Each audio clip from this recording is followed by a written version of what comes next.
Let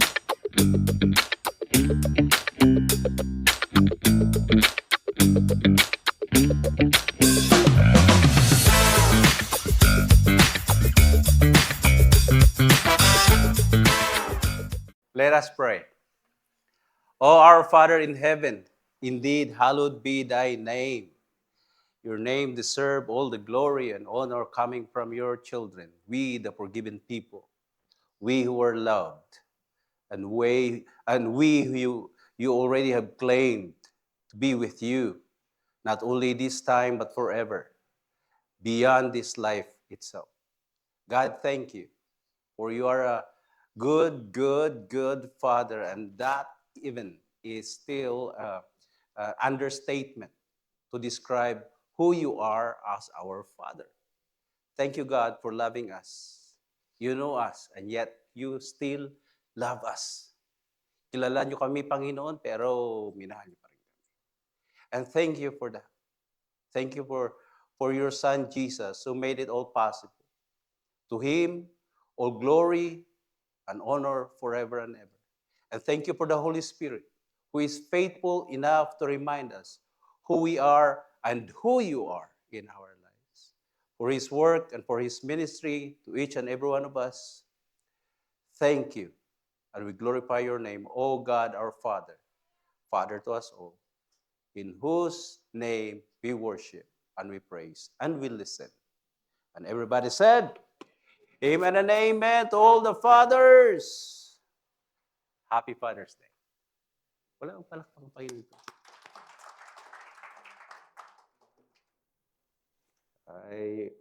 It's almost like a tradition now. Every Father's Day, it's me who's delivering the message in here. This second year now. But thanks be to God. To all fathers who are here, as Sister Marcel is mentioned, even those who are not a physical father yet, but father, figure father to everyone, kayo ay ama sa mga nakababata sa inyo. You know, if you are taking a father figure, tatay-tatayan kayo, you are a father, and happy Father's Day. Today is your day according to God's grace and mercy. Amen? Amen. Thank you, Sister Maricel, sa introduction, for all that introduction that he said earlier. A big chunk of my outline has been told, so I don't have to repeat that. You guys have to rewatch this, the whole program then, because as I said, more than a quarter of my outline was shared by her already about prayer. I was kind of putting together finishing touches of the outline earlier, and this morning, and all of a sudden the phone rang, and then I look at it, and Sister Maricel's message was, "Can I share this? What do you think of this?" I said, "Go for it," because God is my witness. That was the thing that I was supposed to write it in the outline. I said, God is good, and He sometimes is funny. God is funny. He's a funny father.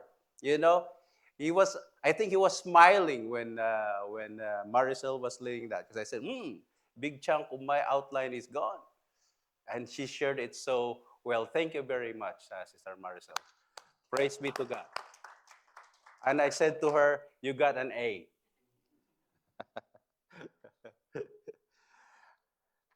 You got an A. The other doctor will say, you got a star. All right, let's go to our, as Sister Maricel again said, even the introduction, she did it for me already. So if you want to have a good host, when you are assigned, Sister Maricel, I recommend her. Highly recommended. So, day 3 for the series number 4, God Speaks, and prayer is the topic that fell on me. Matthew chapter 6, verse 5. Verse 6 is our text. Do not be like them, for your Father knows what you need before you ask. It's so nice as well. It was so emphasized in here. For your Father. It's something. Yes, we have father, earthly fathers. But once we realize, as was reminded by us again, by Brother John, about who our Father is and what kind of Father he is to us, and even the songs earlier is talking about God, our Father. Yes, we have an earthly God, and yet it's so mind-boggling to realize that we have a heavenly Father that it says here, knows what you need before you ask. Alam na ng Ama na ito kung ano ang kailangan nyo bago ka palang magsimulang humiling sa Kanya. Bago pa man bumukas ang iyong bibig para mahilingin sa Kanya dahil tatay mo siya, He already knew about that. And the song says, I always cry when that song is being sung because it talks about who God is as our Father, and He still loves me even if He knows who I am.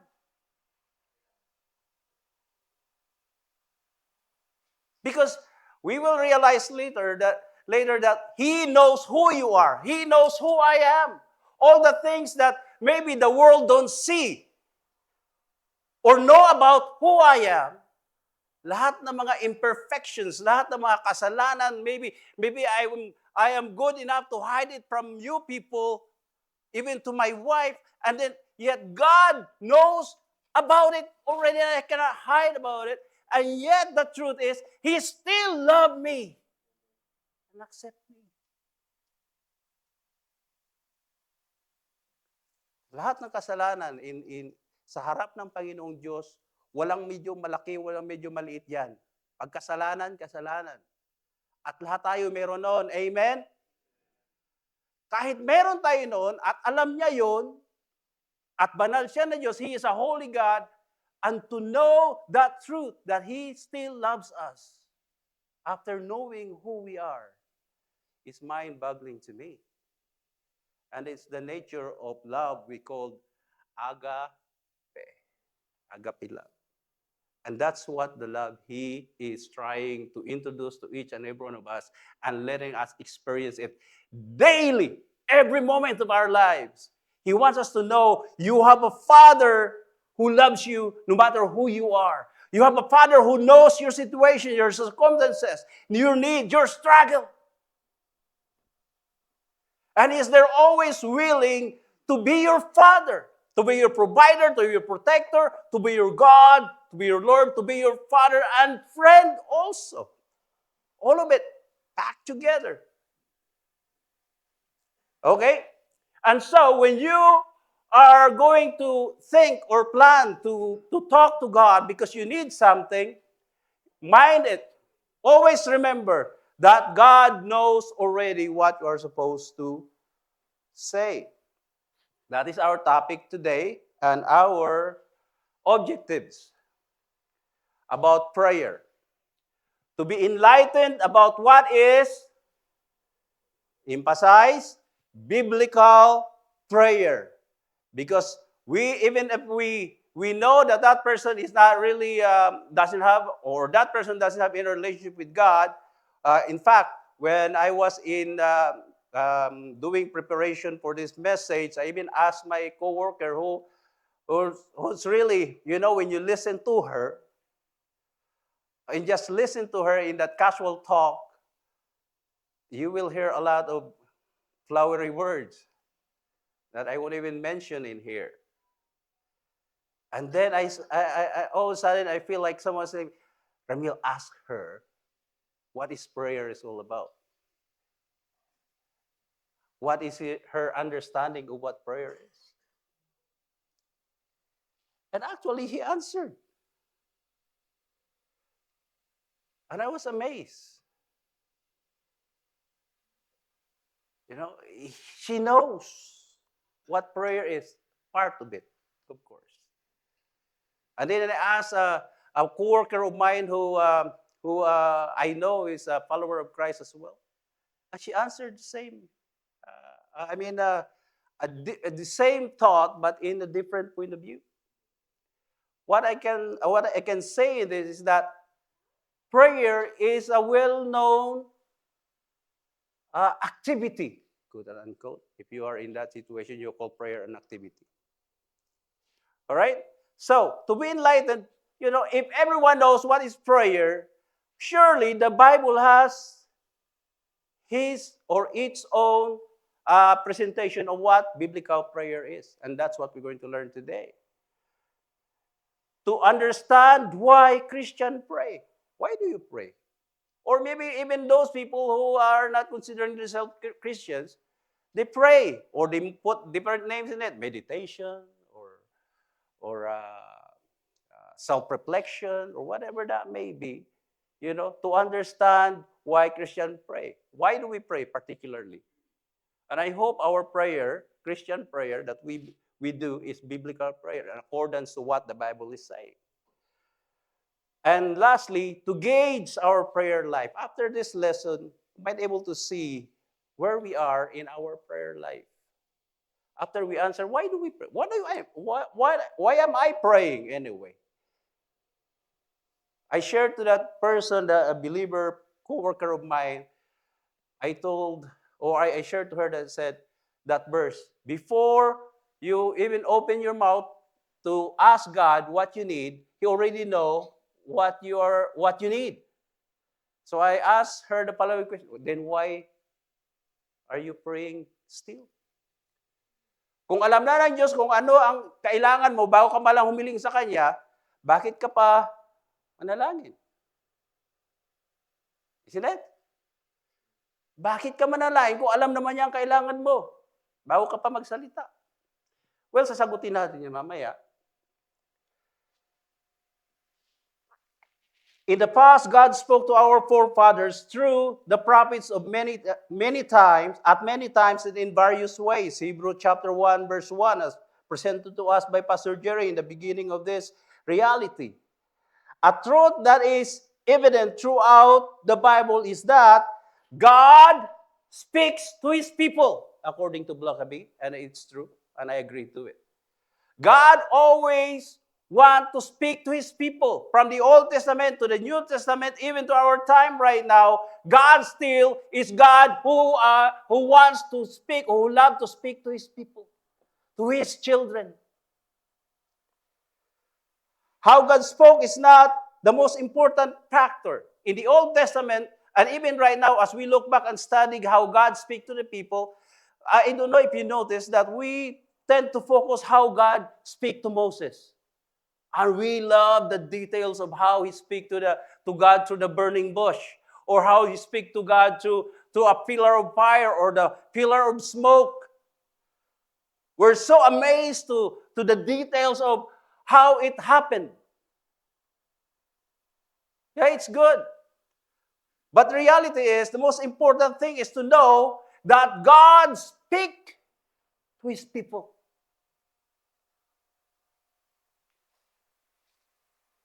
That He spoke is the most important point in all this experience. You know why? Because the Holy God speaks to the sinful mankind is mind-boggling, because it's hard to realize how a holy God can be having relationship to a sinful mankind. It cannot be. It's impossible. Pag banal ka, hindi ka pwedeng makisalamuha sa mga makasalanan. So that He spoke to the sinful mankind is the most important point of this, that God speaks to His people. Then, in the New Testament, and even until now, God speaks to His people. The people He spoke to knew it is God. Every time God will make a connection or communicates with the people, if you notice it, if you study how He speaks to Gideon, to Moses, to everyone in there, if there is some conversation, God will let that person know that He is the one talking. The people He spoke to know it is God speaking, because He will introduce himself very clearly.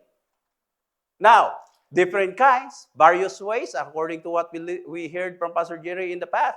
Various ways, various means, various times, various circumstances. There's no one single fit-all way of God speaking.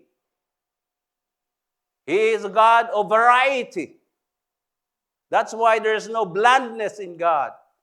There's always surprises and new things when He communicates with you. He introduced Himself to that person and He clearly communicates the message that that person will bring to his people. When He was trying to command a prophet of His in the old times, in the New Testament, He will introduce who is He trying to command this person. Like when He introduced Himself to Moses, Moses was asking, Lord, tika muna, padala mo ako doon. Pag humarap na ako sa hari, sa Pero, sino sasabihin ko nagpadala sa akin? Who will I tell them who sent me? So that they will listen to me and not kill me. And so, God clearly introduced Himself to Moses. Tell them, the one who sent you is, I am who I am. Sa Tagalog, ano yan, Pas? Sa Tagalog, ako, na ako nga. Ako ay ako nga. It's a description of God's eternal presence or eternal being. There is no beginning, there's no end to Him. He is always present. He's always involved. And He is our Father. That's why, even before each of us were born, bago tayo pinanganak sa mundong ito, alam na ng Diyos kung sino tayo, anong magiging mukha natin. Ano ang ating mga pangailangan, ano ating circumstances. Because from that time, the beginning of time, even time itself, He created it. He knows everything. And He is our Father. Can you imagine that? Can you say it? God is my Father. You have to mean it. That God is your Father. And there's so much implication in that statement, in that claim.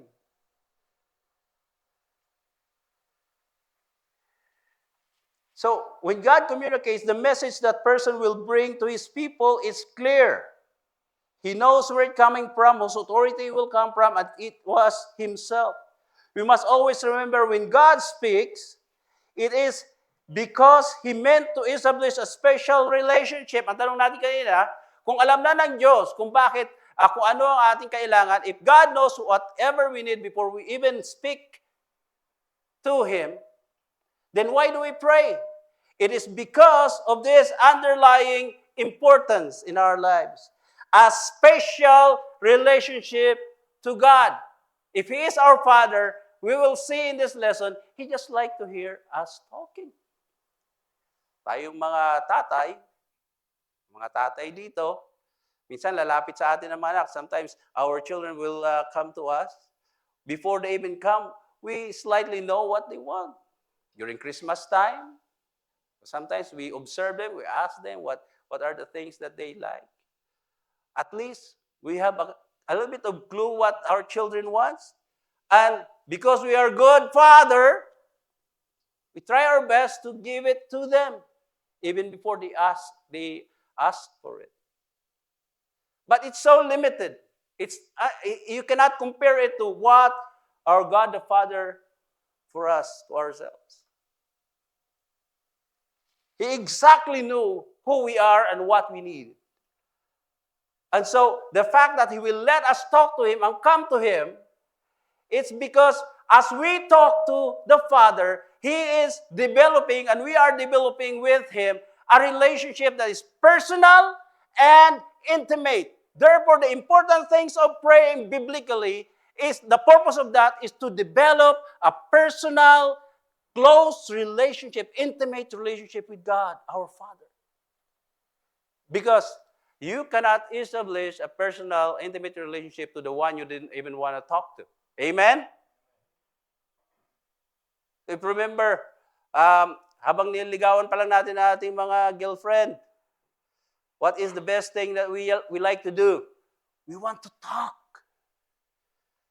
Si Sister Lauren, ako, gwardiya ako sa seminary, working student.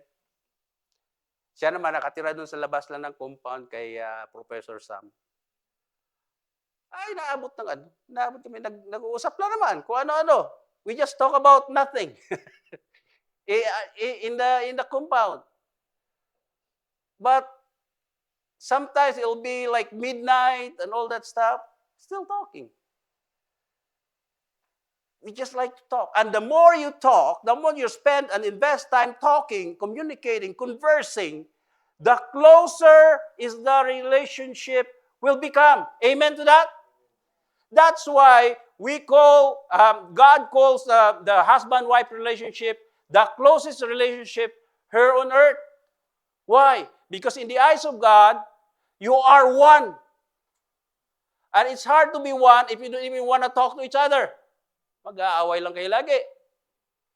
But lo and behold, when you have a good relationship to your husband or wife, there's always something to talk about. Sa mundong ito, minsan nag-aaway, di ba? Hindi magkakaintindihan. Pero the Bible is saying, don't let the sun set without talking to each other again. Amen? That's the secret. Same is true with the Father.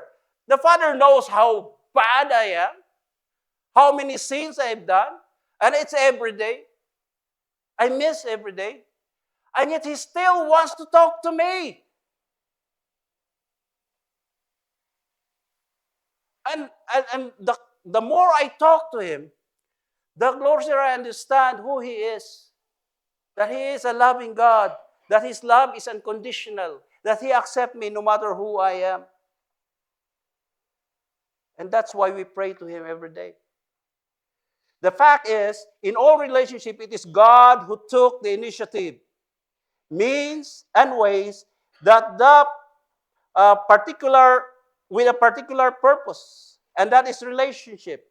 He is the Almighty, holy, and loving God telling you and me, sinful human beings, all we are, I have loved you.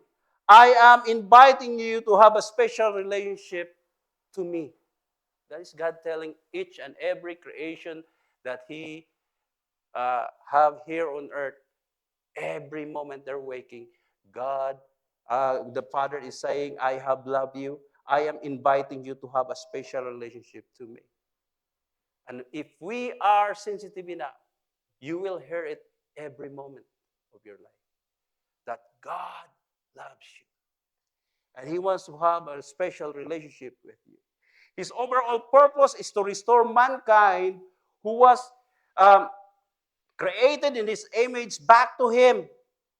Because of sin, dahil sa kasalanan, we, since the fall of our forefathers, and all of us as well, that intimate relationship was gravely broken. Dahil sa kasalanan ng ating mga ninuno, ng ating mga magulang, mula kay Adan at Eva, at maging tayo din naman, mula noon hanggang ngayon, because of that sin is the one who broke that intimate relationship from a holy Father to a sinful mankind. Kaya nga sinabi ko kanina, imposibleng magkita at mag-usap man lang ang isang banal sa isang makasalanan. Hindi pwede. Paano nangyari yun din, Pastor Ramil? Paano nangyari yun ngayon na tayo makasalanan, nakakapausap pa natin ng Panginoon? In this series, we are being taught that God Himself has been reaching out since then. Mula noon hanggang ngayon, Genesis chapter 3, the fall, we will know and we will realize that God is always trying to reach out to us. This is how good Father He is. Tayo na yung may kasalanan. Tayo na yung nagkulang, tayo na yung nagrebelde. Siya pa ngayon ang gumagawa ng paraan para muling manumbalik ang relasyon na yun. Ganyan siya. kabuti. Kaysa kabait. Wala pa siyang pinipili. Kaya sinabi, oh Ramil, medyo napakatigas ng ulo, napakarami mong kasalanan sa akin, alam ko yan. Hindi ka pwede. No? Saka hindi mo pwede sabihin sa Panginoon, ayaw kong tanggapin yung invitation mo to have relationship with you kasi napakamakasalanan ko, Lord. Alam mo yun eh. Hindi, kaya nga ang Diyos na ang nagawa ng paraan. Kasi on our own, however long our riches, it will never reach the holy throne of God. Amen? Sa ating sariling diskarte, sa ating sariling gawa, sa ating sariling kabutihan, hindi kailanman aabot yan sa langit na bayan.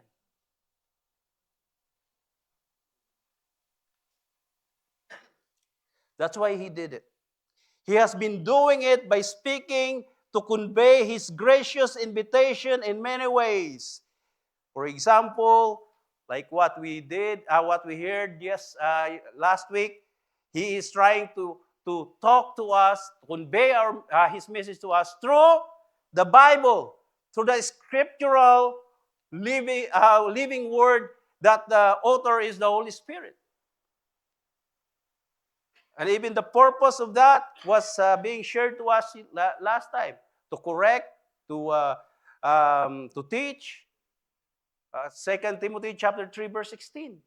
You want to go back there, the purpose and the importance of the Bible, it is God through the Holy Spirit trying to teach us, trying to correct us, trying to disciple us in order for us to be used by Him in the service that is complete, to make us complete, relatively complete through Him, so that we can be used by Him. And the other means and ways for us to have a communication with God and to hear His message is to pray. Wait a minute. Di ba yung nagko-question dyan? Bakit when we say that God speaks through prayer, I thought we understand that when we pray, it is us speaking, isn't it? It is God telling us the list, the shopping list. Or it is God telling God our circumstances, ang hirap natin. Or maybe if we receive some blessing, telling God in our prayer how good He is because we received this blessing. It is us speaking. That's what we understand. And that's what I'm saying. That's how my coworker understands what is prayer all about. It's the inner thought that's being raised to God. Napakagandang pakinggan. Coming from not really a follower of Christ. You know? An inner thought that's being raised, He didn't even use God, to the higher beings. See? There is a hint of truth in it, but just a hint of truth. You know, you will appreciate it. This person, I know he believes, she believes in God. She even respect me as a pastor because now they know that I am a pastor, even Pastor James in there. In our unit, they know us. But if you just listen to her, you'll say, "Oh God," we will cover your eyes sometimes, your ears sometimes to hear all these flowery words coming, just talking. Yung mga nagkukwento lang kung ano-ano ng mga naririnig mo para masimulan ng kwento. And some conversation go out downhill, you know, being green jokes, kadamihan. So, if prayer is, as we understand it, as us talking to God, then why is it part in the series of God Speaks? Di ba kayo nagtataka dun? Kung ang topic na yun natin, our topic is going through God Speaks, then why prayer is part of it? Because as we understand it, we are the one talking, not God. So, we'll learn later that even though there's a hint of truth in it, that's not the whole thing, but we go through this. So according to my coworker, inner thought being raised to higher power, higher being. To my coworker who professes she is part of a study group Alpha group in red there, it's just simply when I ask her, what is prayer to you? Talking to God. Again, it's some truth in it. Now, my question to you is this. What is your personal definition of prayer? What is prayer to you then? In your house church, we'll be able to ask each other, hey, wait a minute. What is prayer to me? What is prayer to you? And you'll be surprised, and you will be able to gauge where is your prayer life in those answers that will come out. So remember that. When you come together in house church, try to ask each other, hey, how do you define prayer then? What is prayer to you? I'll be excited to hear what's different definition you'll have of prayer. One thing is for sure, I will just say, the underlying message will be, we talk to God, and that is prayer. Amen? That's what we understand prayer. Hindi po ba? Pagka tayo'y nanalangin, ano ba ibig sabihin doon? Tayo ay nakikipag-usap sa Diyos. That's what prayer, generally speaking. If our series is to study God speaks, why is prayer part of this? Isn't prayer us speaking to God? It is because prayer is this. Oops. Prayer is a conversation with God. First part, I said, a hint of truth in that answer, based on established relationship. That is biblical prayer. When we talk to God, not the higher being or not the higher power, when we talk to God, that is prayer, but that prayer must be based on established relationship to God. This is a big, big part of prayer, relationship. Why? Prayer reveals what kind of relationship we have with God. What I have noticed all this time is that prayer has become a one-way communication device to God. That is the part when we just talk to God, talk to God, talk to God, talk to God. When we're happy, we talk to God, we give God praise. When we are having problem, we talk to God, we ask God for solutions and answers. When we are sick, we ask God to heal us and all that stuff. Right? When we call that prayer, as I said, that is partly truth. But that will make us realize what kind of relationship we have with God every time we pray. So when we are sick, we come to God, I will say, God, please heal me. What is that kind of relationship you are trying to say, establish in that conversation? You are saying, God, you are my healer. Kung ikaw ay natatakot, nanalangin ka sa Panginoon, iligtas niyo po ako, then you are establishing a relationship that says, God is my fortress. He is my salvation. See what I mean? And if you are in need of something, you pray to God and ask for it, and God will provide it. It means to say the established relationship, you understand who God is in your life. He is your provider, Jehovah Jireh. See what I mean? However you pray to God, it reflects what kind of relationship you have that is established.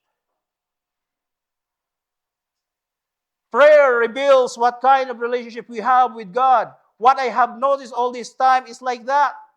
It becomes a one-way communication. It's all about me talking to God. The thing is, even before we talk, God knows already what we are about to say. We unknowingly box in God's speaking in the written word sometimes. Sometimes we kind of those who are soaked in the study of the scripture, it says, oh, you really want to hear God speaks to you? Read your Bible. Right? Because we believe, and we learned it last week, that God speaks through the Bible. Amen? And that is true. But that's not all. God speaks to those people in the past, and it's written. But the truth is, He also speaks to each and every person He created here on earth. But the problem is, sometimes, we are not in sync channel-wise. Malayo yung channel natin sa Panginoon. Kaya hindi natin naiintindihan.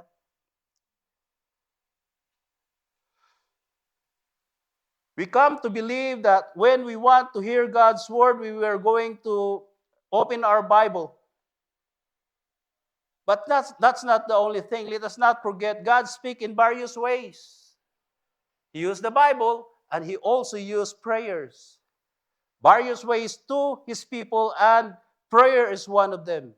Generally, we understand prayer like the tip of an iceberg. Sometimes this is what prayer is all about. We understand prayer is like this. Ba, ayun na naman ah. Oh yeah. Iceberg. Sometimes we understand prayer, if this is the whole thing, is a relationship. Prayer is like, we understand prayer as the tip only. That's how we understand prayer. We don't know the underlying huge importance, ways and means, what is prayer. So that's why we said, when we ask about prayer, it's talking to God, conversation to God. But the part of God is letting it happen is because while we are praying, He is trying to develop a closer, intimate relationship with Him. And in prayer, we can hear Him talking to us His will. And therefore, when we are praying, it's not all about talking. A lot of it is listening.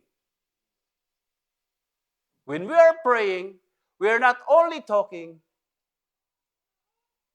but God is encouraged us to listen to Him. All right? Based on biblical teaching, believers are being commanded to pray regularly. 1 Thessalonians chapter 5, verse 17. Pray, everybody, pray continually. In the Old English, without ceasing. Sa Tagalog, walang tigil, walang humpay, walang hinto. Always. And in our prayer, we can give thanks in all circumstances. This is the biggest thing. Why do we pray? Why do Christians pray? For this is God's will for you in Christ Jesus. Ito ang gusto ng Diyos para sa iyo through Jesus Christ. Na tayo ay manalangin sa Kanya because He knows that while we're talking to Him, our relationship with Him is getting closer and getting personal and getting intimate every time we pray.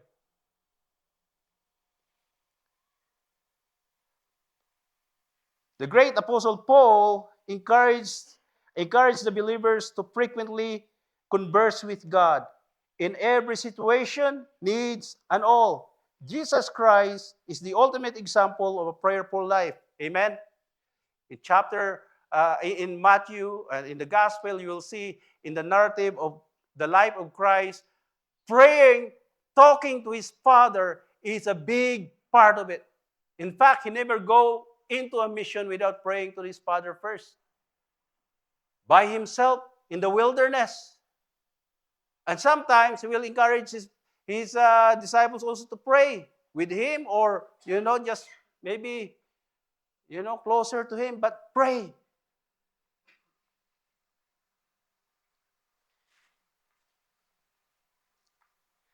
Wait a minute. I thought Christ is God. Why did He still have to pray? Di ba Diyos si Kristo? Amen? Isn't Christ God? Then why He is praying regularly, in fact, to His Father? That denotes how close and personal His relationship with His Father. And if Christ prays to the Father, how much more we, people? He's always united with His Father. He always listened to His Father. He always obeyed His Father. And His Father always talked to Him. And His Father also encouraged letting us know that, hey, listen to my son who I'm well pleased. We say, conversation, people. You are not all in this relationship. Hindi lang tayo pag nanalangin ang lagi magsasalita. God the Father is saying, listen to Him. So therefore, prayer is not all about us talking. It's more so us listening to God in our conversation. Amen? All right. And so, why was he praying regularly? Why he taught how to pray, what to pray, when to pray, etc. It is just saying that Christ is telling us how vital and important prayer is in our lives, mga kapatid. Ang tanong ko ngayon, gaano kayo kadalas manalangin sa Diyos? Gaano kayo kadalas manalangin sa Diyos na hindi lamang kayo nagsasalita, kundi nakikinig din? Nagawa niyo na ba yan? Did you ever pray to God just listening? You're not talking, but you're intently listening.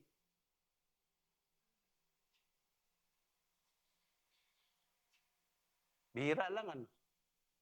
Maybe we didn't try praying in a form of listening.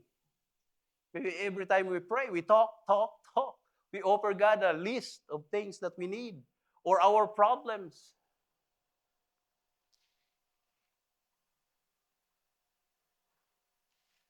There must be more important life lesson relating to prayer than what we know and practice. It's like that iceberg. Sometimes we only know the tip of it.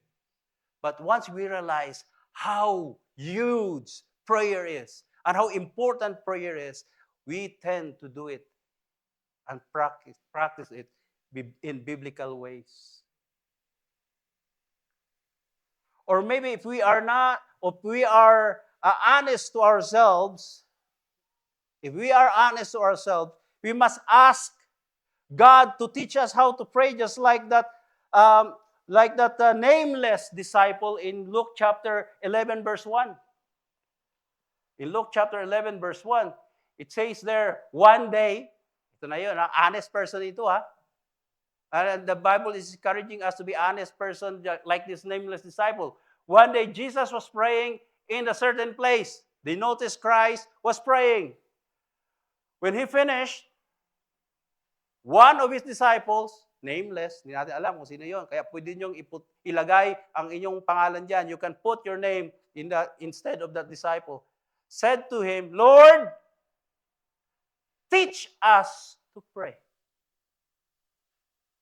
Just as John taught his disciples, other group, John the Baptist group.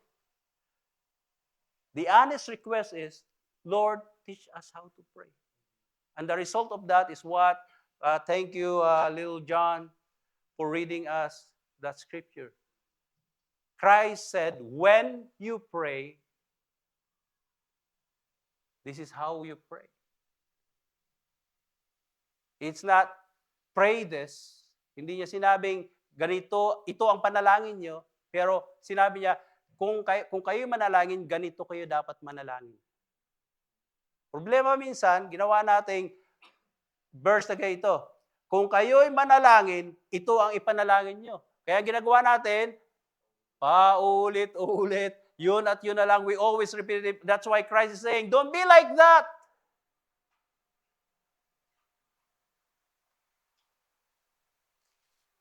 Pray like you're talking to your Father. If we fail to understand what is true prayer and its importance, the danger of falling to the religious leaders in Matthew chapter 6, the first listener of Jesus Christ in here, will happen to us. If we don't know what prayer is all about, we just keep praying the way we understand what is praying is all about. Praying is all about. Then we might do something that we thought it was praying, But in reality, it's not a biblical prayer. We're just babbling. Diba? Manalangin ka. O ito ang set ng mga panalangin. Basahin mo lang. Or sometimes in the new age right now, in our time right now, if you notice that in your YouTube, when you search your YouTube sometimes, at 3 o'clock, pray this or listen to this. And then there's someone praying and you can follow through with the reading. It's a man-made prayer already. You just have to follow. That's not conversation. Litany is not praying. So the problem during the time of Jesus Christ is that people, the religious leaders in Matthew chapter 6, will happen to us. We don't know what praying, and we do what we thought is praying, and then Jesus will brand us. Jesus branded them as hypocrites. Don't pray like the hypocrites. They keep babbling, thinking that the more they repeat their words, God will listen to them. And not only their words, sometimes their looks, their attire, their dress, they make it themselves look like a holy person trying to speak to a holy God. I called it PDH, public display of holiness. In the eyes of the holy, true holy God, that is hypocrisy. Pagpaimbabaw sa Tagalog.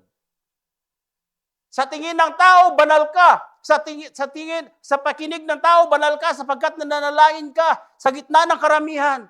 You look holy, you talk holy, but in the eyes of a God who knows who you are hypocrite. Nagpapaimbabaw ka. Para kang nitso. Napakaganda sa labas. Ang loob ay bulok. The thing is, we can hide from people, but we can never hide from God. Ang kanilang mga ginagawa ay isang panalangin na kung saan ay sa tingin nila papakinggan ng Diyos. It is, namana yan sa mga paganistic practice. Repetitive, and sometimes even they hurt themselves thinking that if they do that, their gods will listen to them. They're endearing God. Napakasakit nung sabihin ng Diyos ni Kristo Jesus, you are hypocrite because you like public display of holiness. Hollow.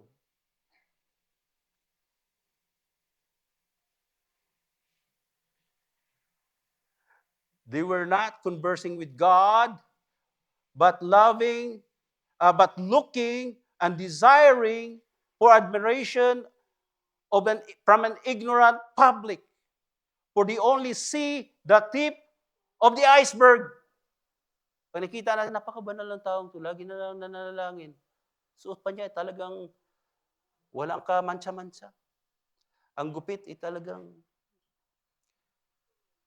walang kamansa-mansa. Ngayon, pag nakita natin na may mga nananalangin na may mga tattoo, medyo naka-t-shirt lang, ay hindi holy yan. Hindi papakinggan ng Diyos yan. Ang daming tattoo, may hikaw pa. Diba? May kulay pa buhok. Hindi pakinggan ng Diyos yan. Kasi we bought the idea that holiness and God's attention can be endeared with the public show of how we look and how we talk. The problem is this. No one can hide from God. Kahit gaano pa kaganda yung mga salita niyong sinasabihin, kahit gaano pa kalinis ang mga suot na yung isusuot, how flowery words, how wonderful words to listen that comes from your heart. God knows what's in your heart. He sees the heart. And there it is. He also knows everything because He is a all-knowing God. That is the person you are praying to when you go pray. Kaya walang tago sa Kanya. sa mga salita ng mga politiko ngayon, transparent ka sa harap niya. Amen? Pag lumapit ka sa kanya in prayer, better be transparent to him. Better be honest. If you don't know how to pray, be like that nameless disciple, Lord, please, panalangin mong tunay at tapat. No? Kahit ikaw at ang Diyos lang, kahit nasa kwarto ka, Lord, hindi ko talaga maram paano ka makipag-usap sa inyo. Lord, teach me, please. The good news is, the Bible is saying, those who lack knowledge, all they have to do is ask for it, and God in His faithfulness will give it. If you don't know how to pray, Christ is showing us how to pray. And the nature of that prayer is all about God. It's all about God. And it's encouraging us to trust Him because He knows what we need, who we are, and He loves us too. He knows the words we are about to speak even before you open your mouth. Prayer, therefore, do not have power to endear God so that He will be influenced to answer our prayer request, even though it is not according to His will.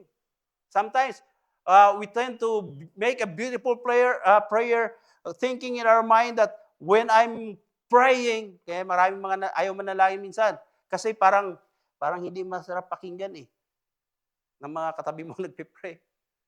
O baka naisip natin, pagka hindi masyadong matindi ang paghanay ng mga salita at mga tamang salita ang gagamitin, baka hindi ako pakinggan ng Diyos. Right? Kaya subukan nyo minsan. I tried it earlier before the service. I asked Sister Jabby, Jabs, I asked, pray, sister, pray. Medyo ngumiti pa si Jabby Kasi biruin mo, doon kami, tapos siya ang magpipray. Parang ngumiti pa siya But thanks be to God, she did pray. Amen? All right. Simple prayer, honest. Natawa pa nga siya in the middle of prayer, right? But that is a sign that you are talking to a person that can relate with your emotion and knows who you are. Kaya natawa rin ako. Nagpipray siya, natawa siya bigla. Or sometimes when you pray, you cry. Why you do that? Because you know that person you're praying to is a person who can relate and know what is your emotion at that time. Yan ang kaibahan po ng panalangin sa isang person. He understands and He knows.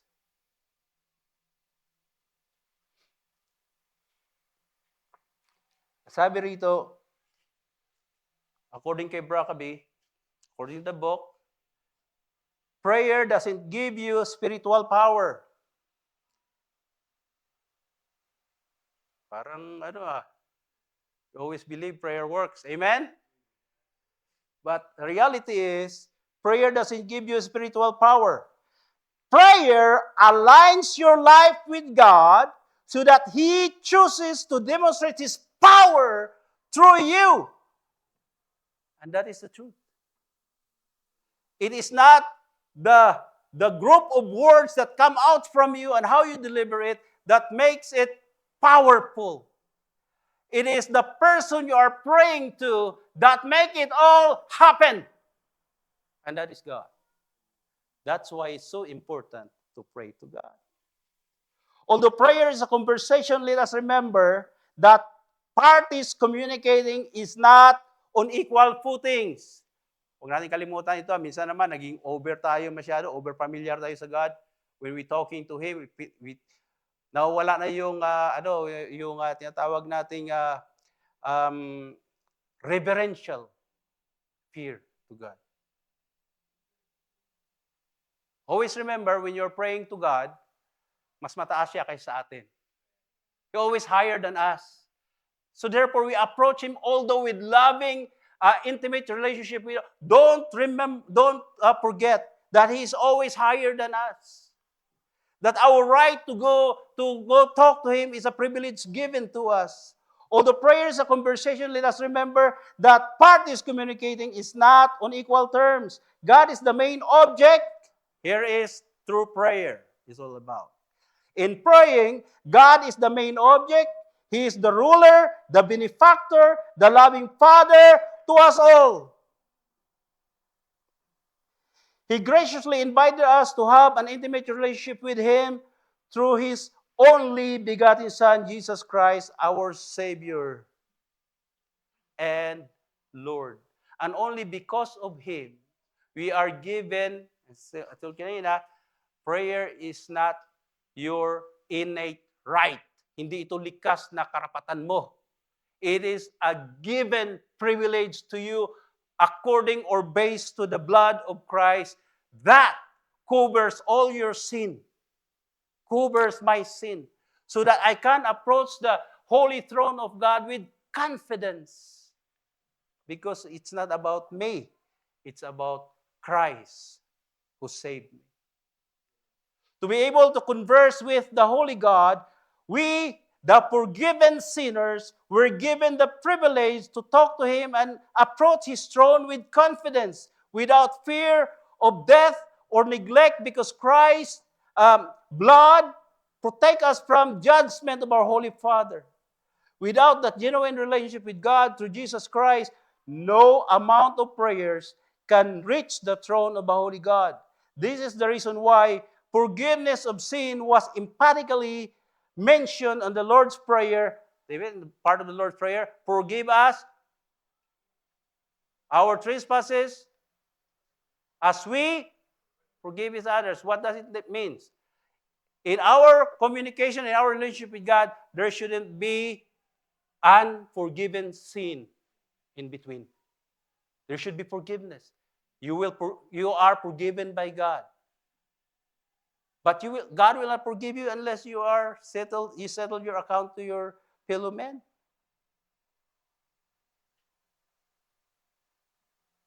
That's why in verse 14 and 15, you will see in there the importance of don't come to me in prayer unless you forgive your brother or sister who sin against you.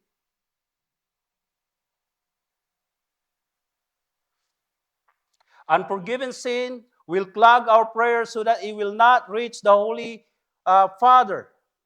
I call it COPD. COPD is a sickness. I call it COPD. Ano ibig sabihin nun? Chronic obstruction of praying disease. If there is sin within a relationship that is not forgiven, you will eventually have COPD, chronic obstruction of praying disease. Your prayer is obstructed so that it will reach the holy throne of God, and that is sin. This is praying without Christ. Unless you accept Christ as your Lord and Savior, no one will forgive your sin. And if you are not forgiven of your sin, you can never pray to a holy God. Therefore, our central idea is this. Central idea. Christ and His will is the heart of every prayers. Amen? Because without Christ, no matter how long, no matter how beautiful, no matter how seriously you deliver a prayer or you talk to God, it will never reach the holy throne of God because it will still be covered with sin. That's why to those who want to have a relationship with God and to those who want their prayers be heard with God, better make sure you have Christ in you. Amen? Mabigat po yan. Mabigat na katotohanan, pero totoo po yan. That is what the Bible is saying. Those who want to approach the throne of a Holy Father, ang kasalanan niyan ay dapat mahugasan. At ang pwede lang maghugas ng kasalanan niyan, the only thing that can wash away our sin is the precious blood of Jesus Christ that was poured from the cross more than 2,000 years ago. So that when we accept it, when we trust Him, when we surrender our lives to Him, kung isuko natin ang buhay natin sa Kanya, then one of the privileges that will give us is that we'll be able to talk to Him, converse to our Father in heaven for whatever reason that may be. And as we do so, our relationship with Him gets closer and closer every day. Yes, we can open our heart to God. Makaiyak tayo sa Kanya. We can open it. He loves to talk with His children. In Him is the answers of all our questions and desires and needs. Our regular conversation with Him will help us, will help our relationship with Him closer, personal, and intimate. When we pray, it is His will in our lives. We seek, not insist our will and expect Him to adjust to us. Yan ang panalangin. Pagka minsan, hindi natin talaga napapakinggan ayos, kaya pilit na ipanalangin at gusto pa rin ng Diyos, gusto pa rin natin sugutin tayo ng Diyos sa ating mga panalangin. No, that's not the way it is. At pag hindi pa nasagot ang ating panalangin, magtatampo pa tayo sa Diyos. Amen? Ay mga bata, pagka hindi binigay ng mga magulang ang kanilang mga hinihiling, tatampo. Right, Buboy? Alright. When you ask something from mom or dad, and they will say no, what do you feel about it? You feel bad about it, right? Of course you do. I've been there too. But they have their own reason why they will say no. Or maybe, not yet, my son. It's not time yet. They're saying no is not a thing that they're saying they don't love you. Pag sinabi ng Diyos na hindi, or maghintay ka muna, it's not God saying, I don't love you anymore. Because God has a perfect will for each and every one of us. And He wants to share it with us.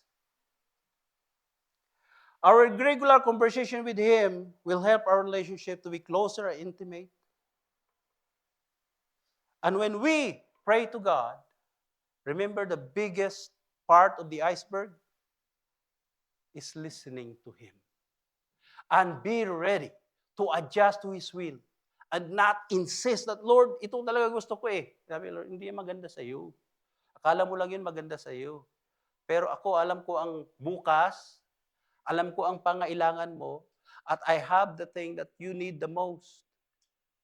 Ibibigay ko to sa iyo. Pero kung napakinggan lang natin ang sarili natin, Lord, bigyan mo ko na ito. Lord, I like this, I like that. O Lord, may problema ako. Lord. The Bible is saying, the Lord knows about it already. He is mindful of you and He loves you. And all the things in His mind is what is best for you. Application, therefore, is this. All these years, methods, formula, and discipline, how to pray has been taught. Yung formula, halimbawa, Acts.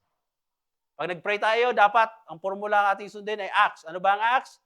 Adoration, confession, thanksgiving, supplication, at supplication. You know, there's nothing wrong with it. It's giving you a guide how to pray, but it's not the only right way or right method. Back ulit tayo dun sa turo ni Pastor Jerry. God, in the past, speak to His people in various ways. Diba? May iba't ibang mga pamamaraan. All these years, I noticed that. Formula and discipline. Ano pa mga discipline? Sometimes, as we talk in the past, sometimes we establish that the best time to pray is in first thing in the morning. That is discipline. You have to make it sure that even though ang sarap ang matulog, pero hindi, schedule ko lang mag-pray kasama si Mrs. But then you have to get up and pray. There's nothing wrong with it. If it makes your relationship closer to God, go for it.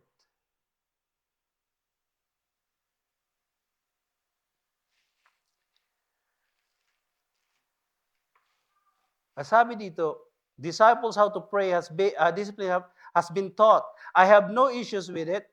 Whatever works, and as long as the heart is centered in Jesus Christ, go for it. I observed 3 kinds of praying believers. Ito po. Itong nakita ko, na-obserban ko. All these years, including May, is the one that the prayer people who set a schedule. And that's what we said earlier. And that's discipline. We set a schedule at this time. Kahit anong mangyari, magpe-pray tayo. Go for it. Make your relationship with God closer. Go for it. The other thing is the spontaneous prayer. Those who pray wherever, whatever. Sometimes you'll hear on the way to work. Sometimes, well, for me, sometimes I pray to God while I'm riding my tractor, my mower. I by myself, the tractor and God. Go for it. Pray. Spontaneous. Unplanned. And the combinations. Combination prayer. You have the discipline, you have the spontaneity, and you put it together, it works. I'll make you a good, prayerful believers of Christ. You are not bounded, you're not boxed in. Diba? Just like Peter, when he was droning, all he did was, no, teka muna, it's not time yet to pray. No. Right there and then he said, Lord, help me.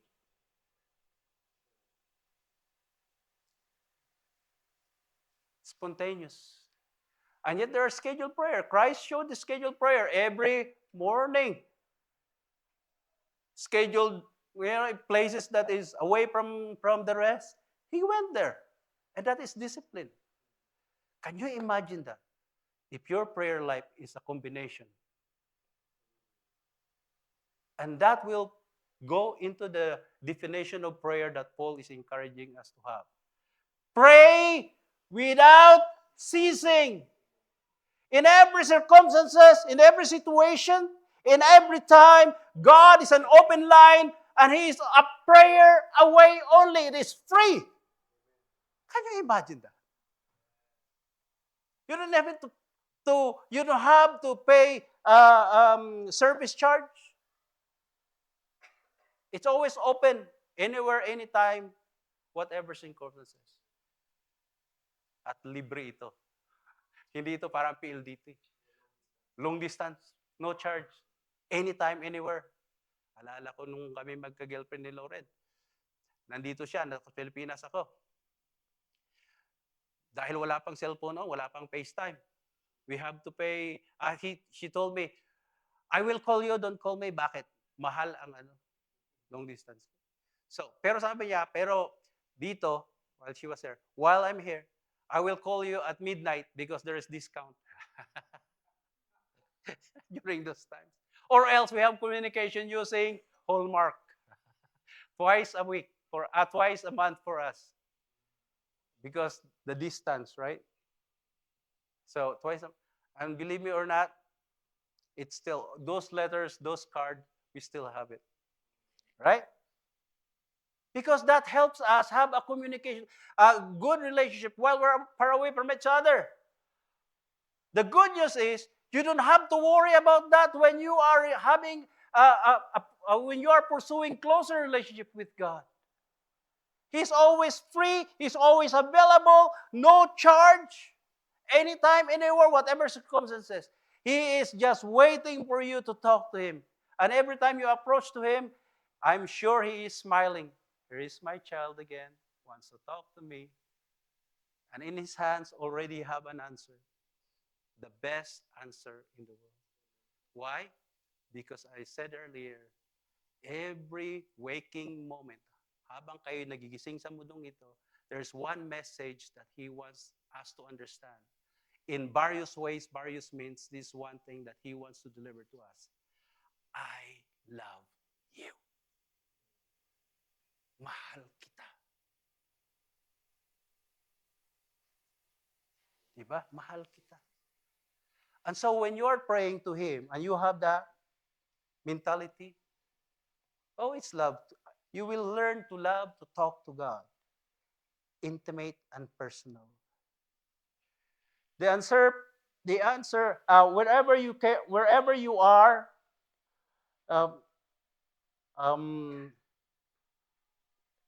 make prayer a priority in your life. While we believe that prayer works, it is God who make it happen. The unseen part of prayer is this: listening. In our prayers, therefore, is this. In our prayers,